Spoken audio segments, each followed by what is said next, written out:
Ella Vitale in Erie, Pennsylvania. Thank you. Hurricane Delta ripped across the Gulf Coast overnight, hitting the exact same area Hurricane Laura hit just weeks ago. Nearly 1 million are without power tonight. And now residents still reeling from Laura's destruction, learning just how bad round 2 was. Sam Brock is in Lake Charles, Louisiana. Just 24 hours after Delta made the ocean rumble, ripping into docks, barreling into basements, and nearly carrying homes out to sea, the powerful storm brought a heavy reality. Oh, damn, more of their roof is about to fly off. To residents of Lake Charles, Louisiana. There's the fence right there. My steps in the wind. Oh, Lord. Rocked again by 2 hurricanes in the span of 6 weeks. I don't even like riding around in my car. I get lost. I don't know where I'm at. How long have you lived here? I've lived here all my life. Connie Ardoin Doucet now evaluating new damage to her house. In her front yard, 2 live oaks she planted as a child. They're probably going to have to be taken down. What's the pain in that? That's going to hurt. Because me and my father planted them. Instead of being so scared of them falling every time, that it might be okay to just let them go. The scars of Hurricane Delta, more than emotional, with power out across 3 states. We had 10 days of power, and now we had to leave. Deanne Biggs, one of roughly 500,000 customers in Louisiana, with no power again. This is going to be legendary. I don't really care to live through it, but it'll be part of our history. While Delta was more of a wind event for much of Louisiana, in Lake Charles, the foot of rain was different from its ferocious predecessor, Laura. Those who lost, of course, their tarps, they had just started, re-sheetrocking and the like, and it's probably just devastating. For residents who wanted to escape another nightmare, the roads were either too clogged, finances drained, or hotels unavailable. I would have left. There just was nowhere to go. Sam joins us now from Lake Charles. Sam, what are the biggest dangers people now face? Jose, there's still piles of debris everywhere, tarps on homes, and no power all throughout southwest Louisiana. As you mentioned, the concern right now from the governor, as you listen to the sound of generators, is that 4 people in one family have already died from carbon monoxide poisoning after Laura. Jose? Sam Brock in Lake Charles, Louisiana. Thank you. Tonight, an alarming increase in coronavirus cases in the Midwest and Northeast. It has public health officials warning there could be a second wave. Steve Patterson has more. Tonight, the coronavirus surging back as cases across the country climb. More than 50,000 confirmed infections every day since Wednesday, with nearly 24 states seeing an increase of more than 1,000 cases in just 2 days. I think Wisconsin is in a crisis. Wisconsin this week reporting its highest daily case count and hospitalization total. It's going to be a tough time. We got to stay cognizant of what's going on and stay vigilant. The governor issuing a warning to stay home and avoid public gatherings. NBC's Shaquille Brewster is there. Increasing concern here in Milwaukee as we saw a surge of people coming to get tested today. This as the city prepares to open additional testing sites. In Oklahoma, a mass quarantine shutting down the Chelsea Police Department after every officer tested positive. We do the best we can and certainly hope and pray that soon we'll be out the other side of this. A second wave is threatening the Northeast. In the past 2 weeks, at least 6 eastern states have seen cases increase by more than 25%. Dr. Deborah Burks is sounding the alarm. We're seeing as we take down our guard when we're with people we know. And we assume if I know you, you couldn't have COVID. Meanwhile, in Arizona, cases dropped by 75% following local mask mandates, highlighting simple practices. I think it's really important that we're very clear to the American people. Mask, physically distance, safe in public, but safe at home. I want to weigh in. First of all, the poor people in Louisiana that this year has been hit 4 different times by harsh storms. We all need to keep those people in prayers because they have went through something that is unlike anything that probably anybody else has ever went through, other than similar towards some of the people out west that has lost everything pertaining to the fires.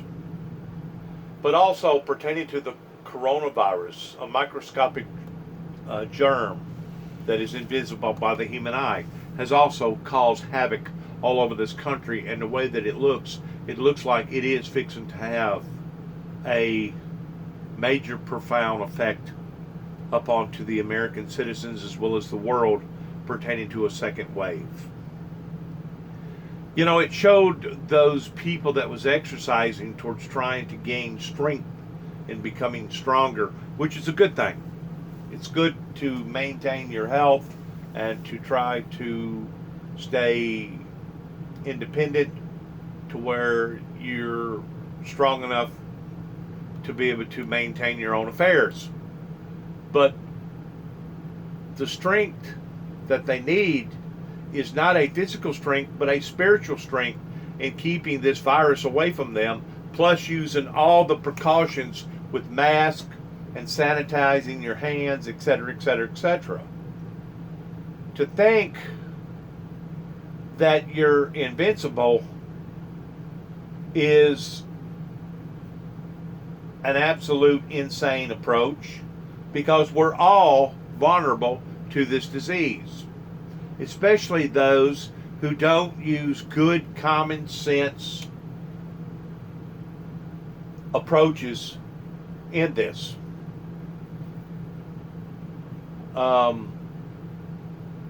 Once more, the strength isn't physical strength, but it's spiritual strength that we must latch on to, because the Bible specifically says, going back to God, going back to who's in charge, pertaining to the first 4 chapters of Revelations, the Bible specifically says, he who shall endureth until the end, the same shall be saved. It also talks about those who overcome this. In other words, you're going to have to learn to overcome not just this disease, but sin in general, towards being able to be part of the bridegroom, part of the bride of the bridegroom of Christ, if you plan on surviving to the end. And of course, there is others out there that are so mean and devious and cruel that actual death, they're not worthy of death. Not a regular death, like we know of, as far as a physical human death. Those will be the ones that will be allotted towards going into the second phase, where the punishment towards society will even grow worse, of those who have taken the mark 666, the New World Order mark. This is all going in that direction towards the decline of all the jobs, people getting sick, people no longer having security as far as their employment. And it's not just happening here in America, but it's happening throughout the world. And I'm still leaning towards Joe Biden in the Democrat campaign of being the survivalist for the 21st century, pertaining to part of the new Green Deal. Because without that, plus having God, we are all going to be doomed. I can see things harshly getting worse in the winter, towards the cold winter that's coming about us. And as I said before, and I'll say again, the true strength is not physical strength, in which, yes, physical strength is a good thing, but the true strength is psychological, emotional, and spiritual strength that comes from God the Father, the Holy Spirit. Because without that strength, I don't care, you could be a Superman. You could be able to participate in the Iron Lung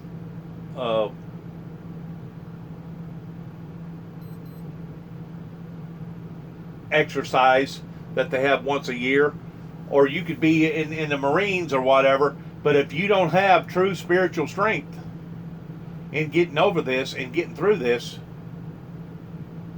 you very well may not make it.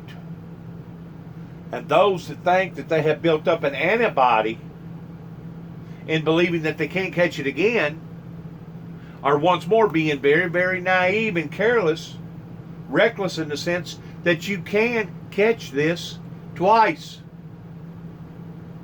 I went last week and got my flu shot. My doctor in Duisburg, that's in control of my diabetes, called me, left a message. Dennis, you got to go get your flu shot. It's imperative that you have to go get your flu shot. And of course, the year before that, I'd gotten a flu shot. I had a reaction to it. And usually, ordinarily, I do get a flu shot because it does help to build your immune system up. That way, if the real deal, in which odds are it will come around, if the real deal, you have to be in contact with it, maybe your immune system will be built up enough that it will either throw it off or you won't catch such of a case of it to the degree that it almost literally kills you. Because people die of flu every year. Flu is a very, very lethal experience, especially those that does not have a good, strong, spiritual, physical immune system. Both are imperative. Both are essential.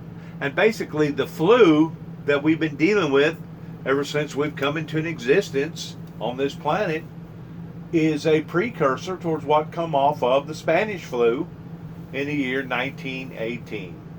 They never have eradicated that.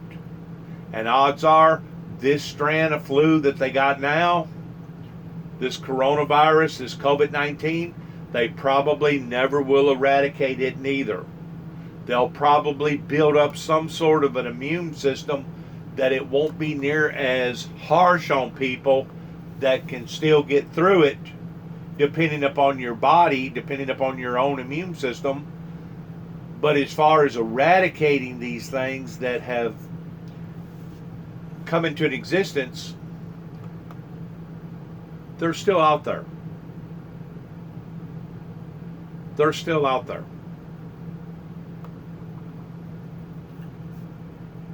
I just wanted to throw that into my viewers of letting them know that the strength is not just and just only a physical strength. We are in a survival mode right now on this planet, and it speaks about how that he will throw us off into a sick bed in the first 4 chapters of Revelations, and it also speaks about how that those that thought that they was wealthy and rich and had need of nothing will be shown of how naked and miserable and poor that they truly are. Because it's not monetary money that gives a person security. The security comes from our Heavenly Father through the existence of His Son, Jesus Christ. And if you don't have that, you are living in a very, very insecure moment and time of your life. And Steve joins us now from Los Angeles, where they're also seeing an increase in cases. Jose, the mayor here says it's reached the highest number of positive cases in the past 6 weeks, but that it's simply too early to tell whether or not that's part of a larger trend. Jose? Steve Patterson in Los Angeles, thank you. And globally, COVID cases set a new record with more than 350,000 cases reported to the World Health Organization on Friday alone. After a summer of... On Friday alone, 350,000. That's over 250,000 cases.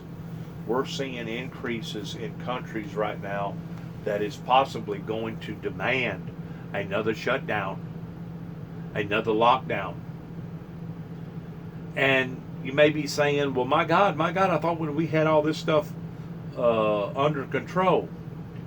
If you look at the characteristics of any major pandemic, it ordinarily will circle the planet 3 different times before it starts diminishing or eradicating itself away from society.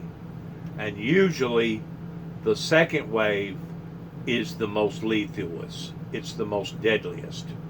In other words, this year may put last year to shame pertaining to the people that's getting sick and the death toll.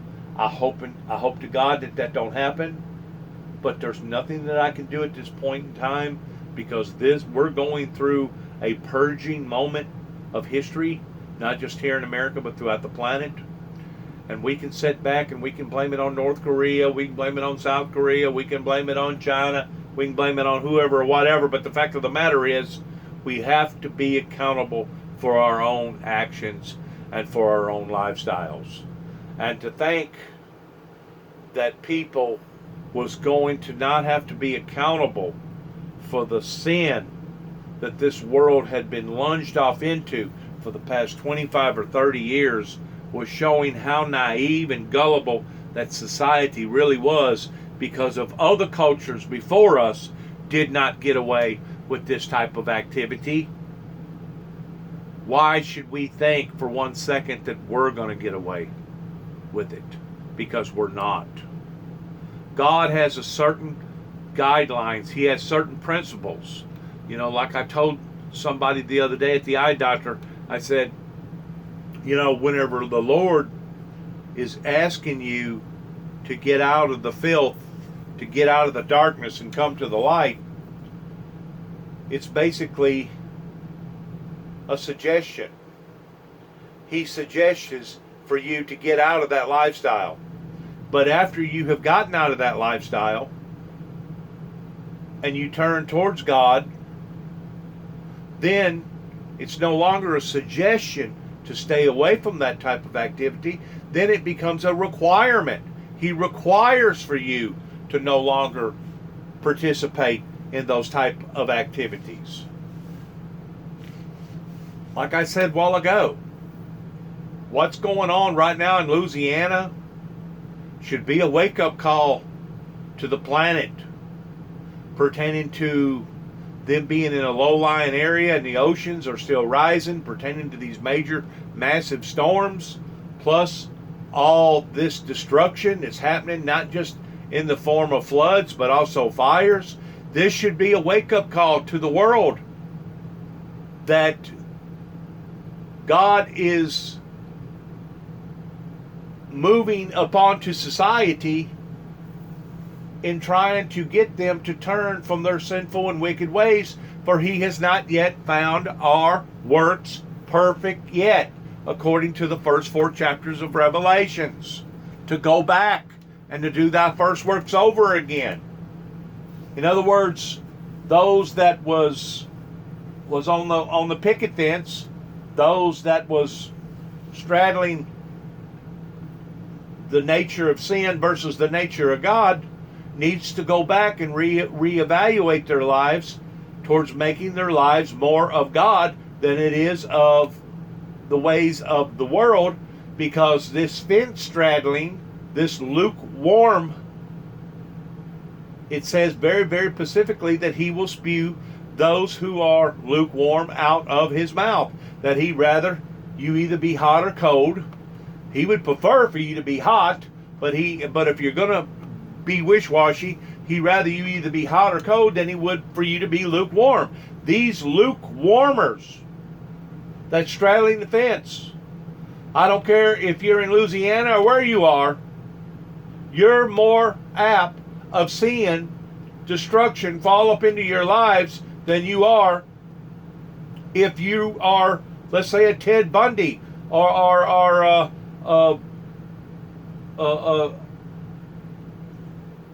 dirty, nasty whore. God has a certain criteria that he expects for us to live by.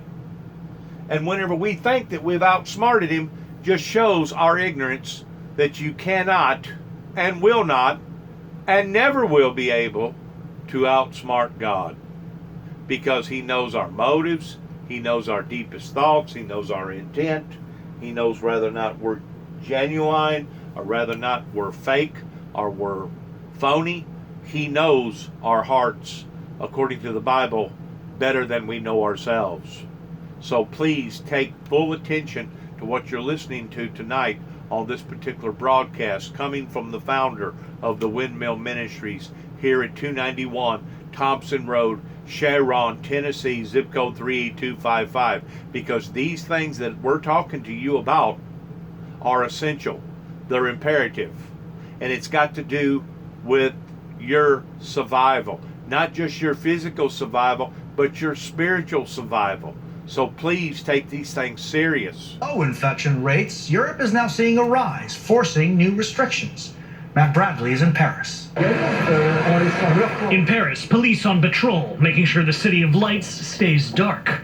After France recorded nearly 27,000 new cases today, its highest number in one day ever. Months after reopening, France, the Netherlands, Spain, and the United Kingdom. Good God, look at those numbers. Look at those numbers.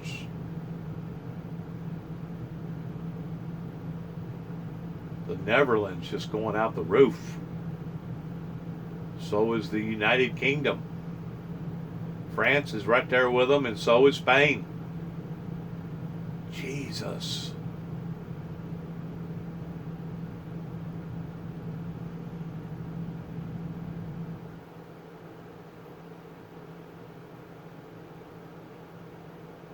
If there's ever been a time that people needed to take religion serious, pertaining to trying to live a righteous lifestyle, please take this serious. These are no longer games. We can't afford to worship God simply out of habit or worshiping Him out of formalities. Formalities is no longer going to save a person's living soul. You have to be sincere whenever you're trying to live a righteous, holy life. And formalities of going to church, standing up, sitting down, kneeling, standing up, sitting down, kneeling, singing a song, having a prayer, standing up, sitting down, kneeling. These formalities are all good, but it's going to require more than that. It's going to require sincerity. And if you're not sincere in your walk with Christ, I'm telling you now, the book of Revelations is coming truer and truer every day towards God the Father spewing thee out of His mouth. Don't think for a second that these things should be taken lightly, because they shouldn't be. No matter who you are, no matter where you are, if you get a hold of this message, realize that this could possibly be one of the importantest messages that you've heard in the year 2020 pertaining to all this. We are seeing things today such as we've never seen before. Just the hurricane season alone has broken an all-time record. The odds of a hurricane coming in behind another hurricane within 8 to 12 to 15 miles and taking the same path, the odds of that is like a 1,000 or 1,000,000 to 1 that we would see one storm follow in behind another storm. These things are happening for a reason. It's wake-up calls. It's wake-up calls. I'm going to repeat it one more time. It's wake-up time. It's wake-up calls. And if you're not smart enough to identify that these are wake-up calls, then you may very well be left behind to the point of being spewed out of God's holy mouth, because He specifically talks about, for as many as I love, I will chasten, I will rebuke, in the first 4 chapters of Revelations. The word chasten means that He will spank. The word rebuke means that He will throw thee out of thy mouth. He will totally just, all the protection and all the blessings that you thought that you had, throw them out the door, because God ain't no longer going to protect you if you're not sincere in your relationship with Him. I can't tell it any plainer and any clearer than what I am right now in regard to a person's survival. Not just your spiritual survival, but your physical survival. This has gotten serious with society all over this planet. And I'm just afraid that this second wave, we're going to see things like we haven't never seen before. And it doesn't do no good to exacerbate the problem, to get out here and go on a protest march that winds up turning into something violent, towards burning buildings and tearing up stuff.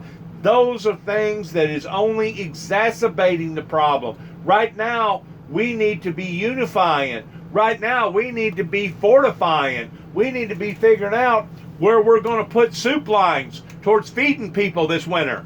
Right now, we need to figure out where we're going to put the sickest of the sickest. Right now, we need to be figuring out where we're going to bury these people. When you see marks like you're looking at right there, coming from the Netherlands, the United Kingdom, France, and Spain, that's going out the roof, it's coming near a neighborhood near you, just as the Walmart slogan. These are the very things that our military has feared, relentlessly feared,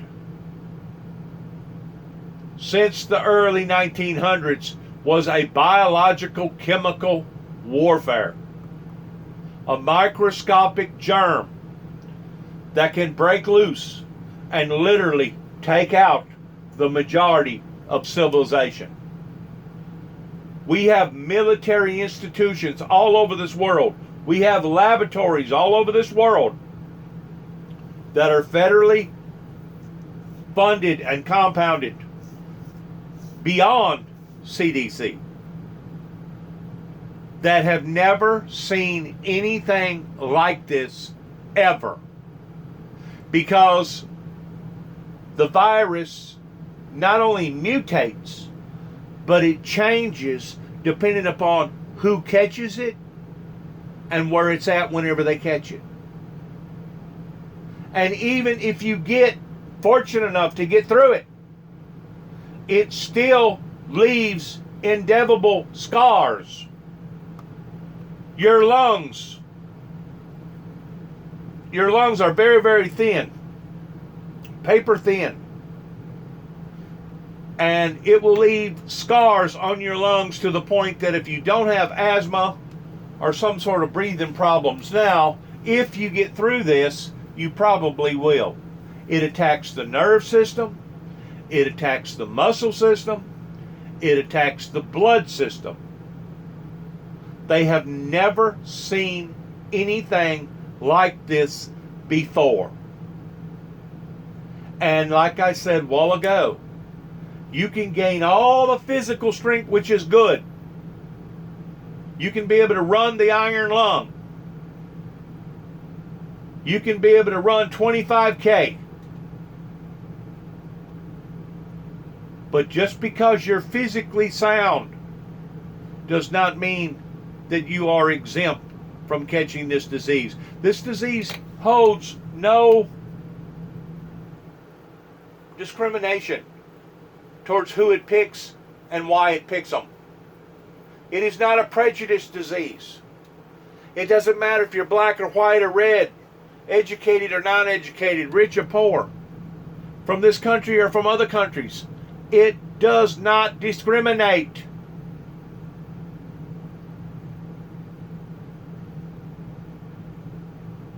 We are all susceptible in catching this if we do not follow the proper guidelines, which is germ, germ, germ. Mask, mask, mask. You know, I don't like to wear a mask. I ain't gonna lie to you. I don't like to wear a mask. It slows down my breathing. And with me already being diabetic and me already being overweight, I probably need all the oxygen that I can get into my lungs so that my lungs can take care of the extra fatty tissues that have been brought onto me by me being poisoned by the United States government pertaining to Judge Woodall up in Kentucky pertaining to Risperdal. I need all the oxygen that I can get. And I don't like it whenever I go outside and I'm wearing a mask and all of a sudden my glasses fog up. Boom, I can't see good. It's like, wow, what's going on here? And then I gotta wait a minute or two before that settles down. Then I gotta put up with the fact that it's almost like I'm being suffocated to death sometimes in wearing the mask. So I don't like to wear the mask neither. But if it comes down to me wearing the mask feeling a bit uncomfortable versus surviving through this for the next 2 or 3 years of coming out on the other side of all this, you know what? I'm going to wear that mask. And I'm going to learn to wear that mask, and I'm going to learn to wash them hands, and I'm going to learn to know how to distance myself and not shaking hands and being around large gatherings of groups of people. I'm going to be safety cautious, for my survival instinct has kicked in knowing that this thing is serious. You get something like this and Ajax ain't going to rub it off. Now the president can get up there and he can mumble jumble all the stuff that he wants, but the fact of the matter is today, whenever he made his speech at the White House, he was struggling for breath. He was struggling for oxygen, and you could tell it. He's not over this. A man 74 years old that gets hit by this, it's going to knock him for a loop. Even if you are physically fit. Even if you can run the iron lung, which can't hardly nobody do. You almost got to be Superman to run that race.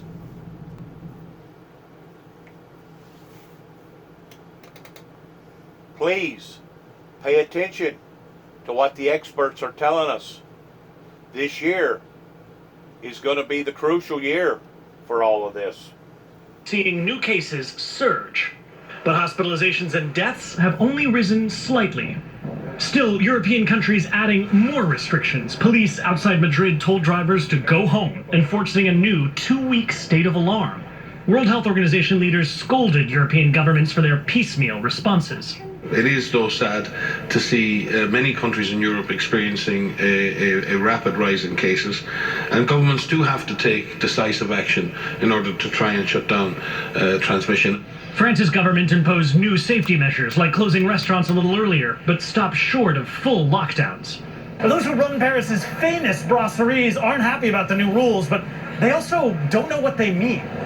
All bars here are supposed to be closed, but restaurants can serve drinks with food. An easy loophole for thirsty Parisians, but a sore point for managers. Are you frustrated? I'm really frustrated because in France we have chômage partiel. This week, Parisian restaurant owners staged a mock funeral for the restaurant industry, making France's famous nightlife another casualty of the coronavirus. Matt Bradley, NBC News, Paris. And still ahead tonight, the extreme solutions colleges are using to keep students safe. How about classes outdoors?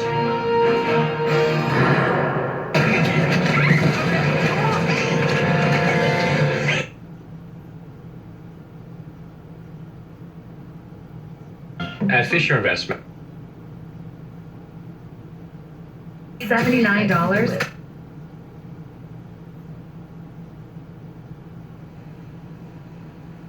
We are back now with a search for solutions. Many colleges across the country have been hit by COVID outbreaks, but some universities managed to do the seemingly impossible, bring their students back without any spikes in cases.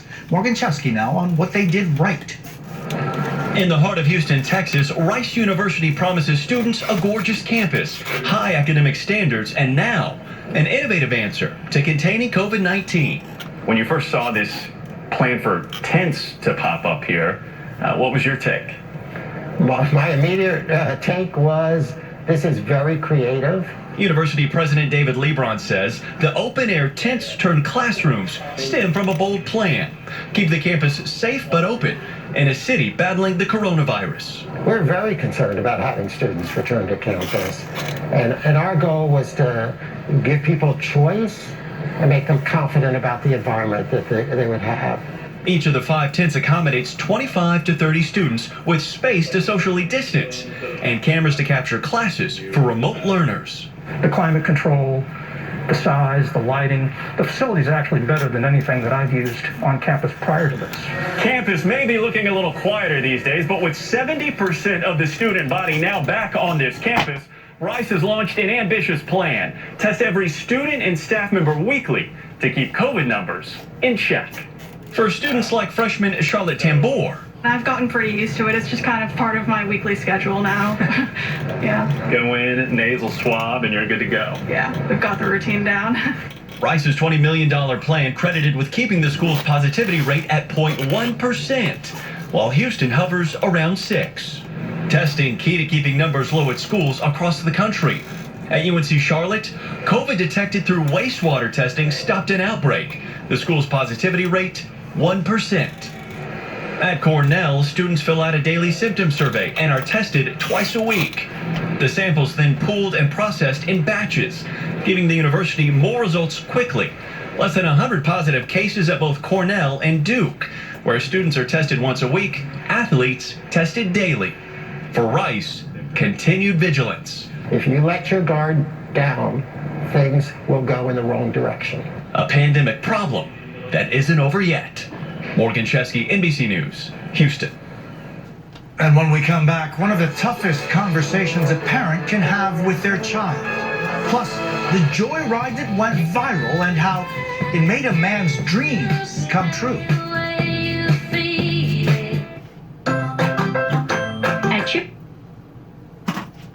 As we say and always say here at the Windmill Ministries, good luck to all of us, and shalom.